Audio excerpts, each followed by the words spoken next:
Okay, guys, I might have to talk a little fast because there's a 15-minute limit on this video. But we're going to look at rectangles and rhombus, which are both types of parallelograms. And we're going to look at the different properties. There's a couple of new things to add to each one of these that, apart from what we already know about parallelograms. A rectangle, let's start with our definition. A rectangle is a parallelogram, and I'm going to abbreviate it as a p-gram. It's a parallelogram with 4 right angles.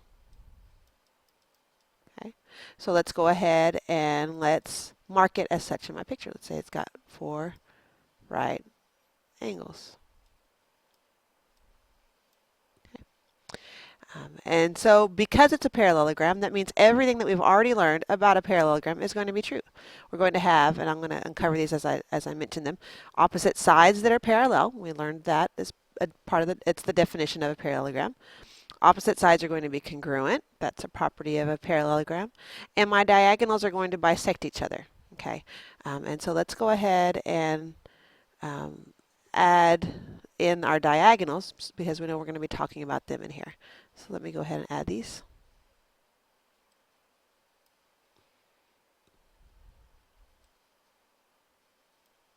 Okay. All right, and we're going to call this point of intersection M so that it will match what we're writing down as an example. We're going to say that FM is congruent to MH and IM is congruent to MG. So let's go ahead and mark our figure while we're saying that. And we will say that FM is congruent to MH, IM is congruent to MG. Okay? And then, of course, we have what we've already marked in our figure that comes from our definition, and that is that it's going to have 4 right angles. Okay, so we've got, remember that if I've got right angles, that means I've got sides that are perpendicular. Okay, so we're going to say, the way we're going to write it here is we're going to say FG is perpendicular to GH, and FI is perpendicular to IH, and that's enough to tell me all those other things. Notice I made a point to write out that opposite reciprocal slopes is what we're talking about there. So if we see a figure on a coordinate plane and we want to prove it's a rectangle, that's what I'm looking at is the slopes, because I got to prove I've got those right angles there. All right, now we've got to get to our new piece of information. Well, I want you to think about it. I don't want to go straight there. I want to think our way through it here. If I know that this side of my rectangle is, let's say, 6 inches or 6 centimeters, whatever, and that this side is 8.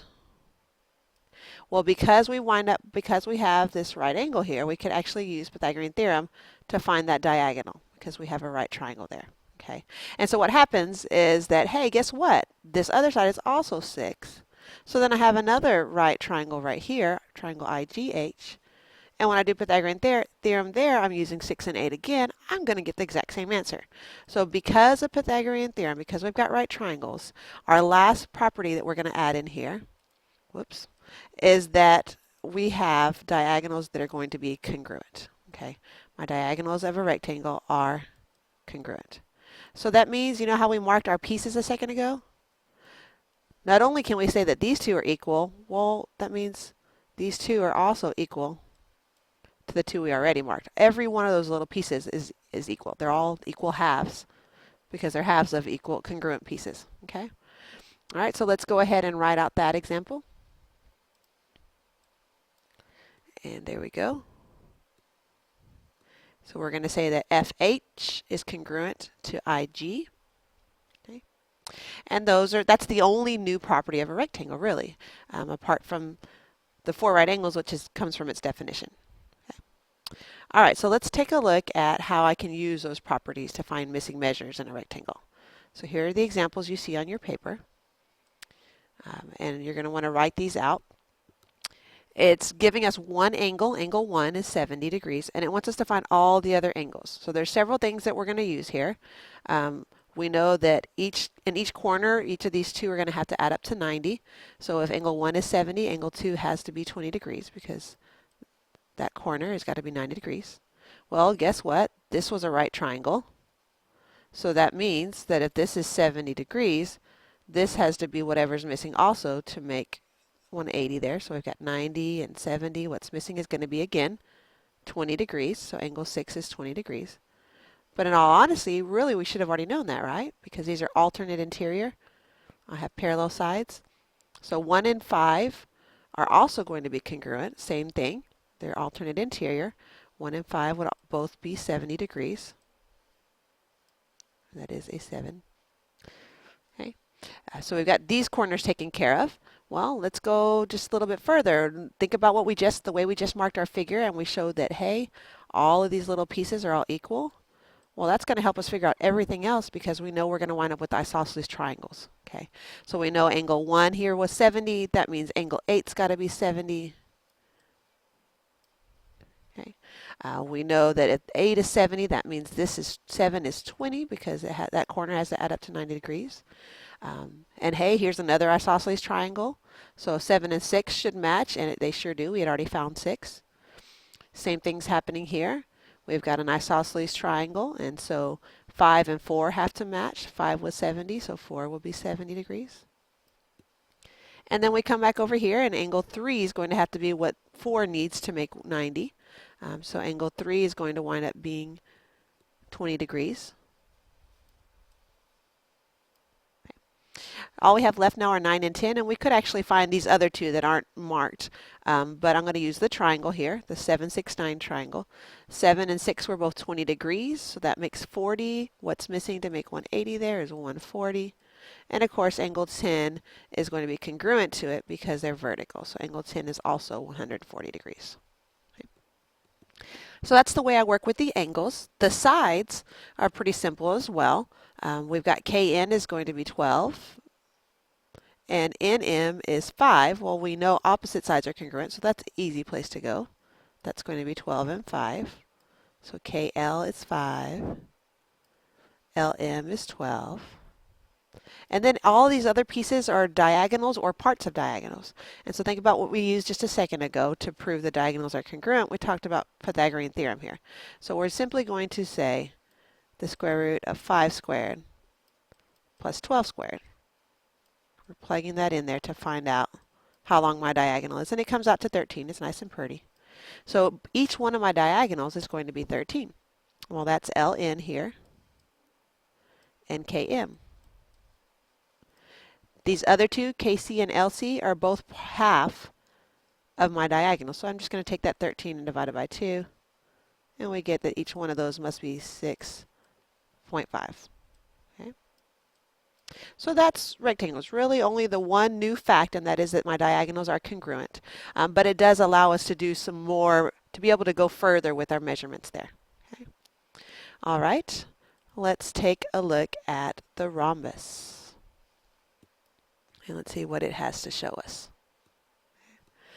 You'll notice that your title actually says rhombi. That's simply plural for rhombus. I don't say rhombuses, I say rhombi. But that's what we're dealing with here. MNOP is a rhombus because it is only one. Let's fill in our definition. A rhombus is a parallelogram that has 4 congruent sides. So all of my sides are congruent. You can think about it as a square or a squished square, because it doesn't have to have the right angles like a square, but it does have to have those congruent sides. And so a lot of those properties you're going to see repeat here. Okay, so the very first thing we're going to make sure we jot down on here are the properties of a parallelogram that are going to hold true. We'll have opposite sides parallel, opposite angles congruent. We'll have consecutive angles supplementary, just like we did in a parallelogram. We didn't mention that with the rectangle, and that's just simply because the rectangle had all of them were 90, so there was no need to say they add up to 180. Of course, 90 plus 90 is 180. Diagonals are going to bisect each other. That again is also comes from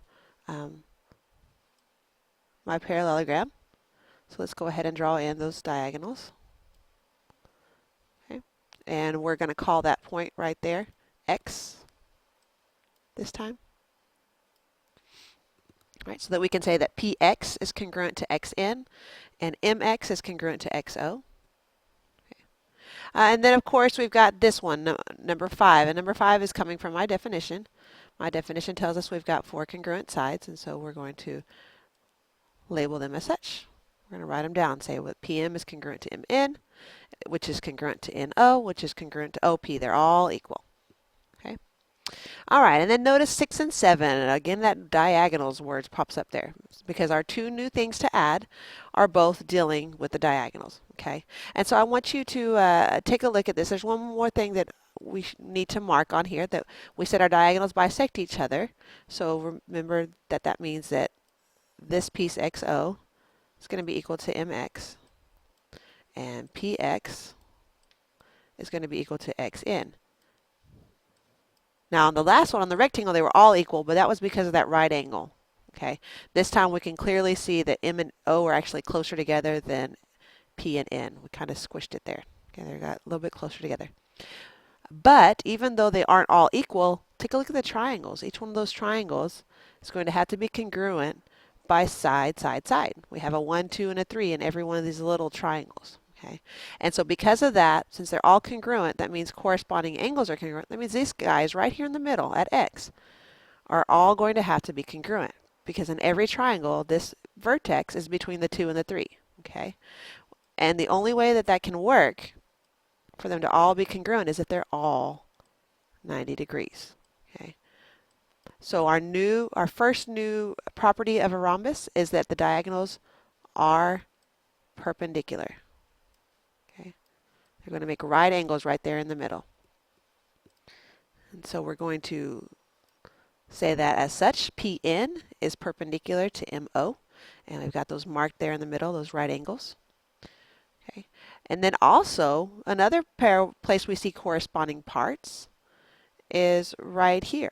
Okay, at each angle. So if I actually look at P, what I can do, because of everything that's marked congruent, I could actually fold this rhombus on the diagonal and it's going to match up.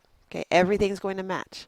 And because of that, I know that these two angles right here in the corner have to be congruent. Okay, and it happens on both ends when I fold it there. Okay, they're going to match. If I fold on the other diagonal, if I fold along MO, then we're going to wind up with these two matching up. Okay, so those two will match up here. And so the way we say that is we say that that diagonal is actually bisecting the angles. Okay, so the diagonals bisect. Not only do they bisect each other, they also bisect the angles. And so I've got written down here, and I didn't write them all out, but I wrote down two of the pairs of angles that are going to therefore be congruent. Okay, we've got angle MPN is congruent to angle NPO, so those are these two right here at P. And then I did the two angles, pair of angles at M, so angle NMO and angle OMP. Okay. You can write them all if you want, or you can leave it as such. That's up to you. But I want us to understand that those angles are going to be cut in half. All right, let's take a look at using that. And we'll move right on down here. Okay, and notice I typed this in red because I actually changed it to make it nice and pretty. Okay, on yours I believe it says 67 degrees. I changed it to 68. But we're going to use, it says that angle RST is 68 degrees. So that's this angle right here. And it wants us to find RSW. Well, we're going to take it a little bit further and talk about how we can find all of them from there. Okay, so if this is 68 degrees, which it clearly is not, it's not drawn to scale there, then that means each piece is actually going to be 34.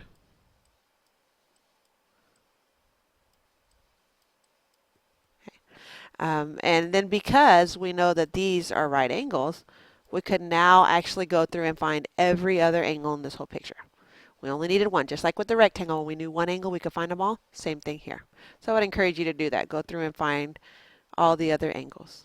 Okay, let's go ahead and take a look at the square really quickly here.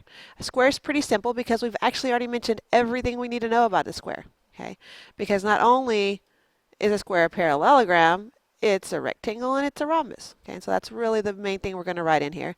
It's a rectangle because it's got 90-degree angles. Okay, because of the 90-degree angles. And then it's a rhombus because of the congruent sides. Okay. So I want you to take and I want you to mark in that draw a square and mark everything that's equal. And we'll continue tomorrow.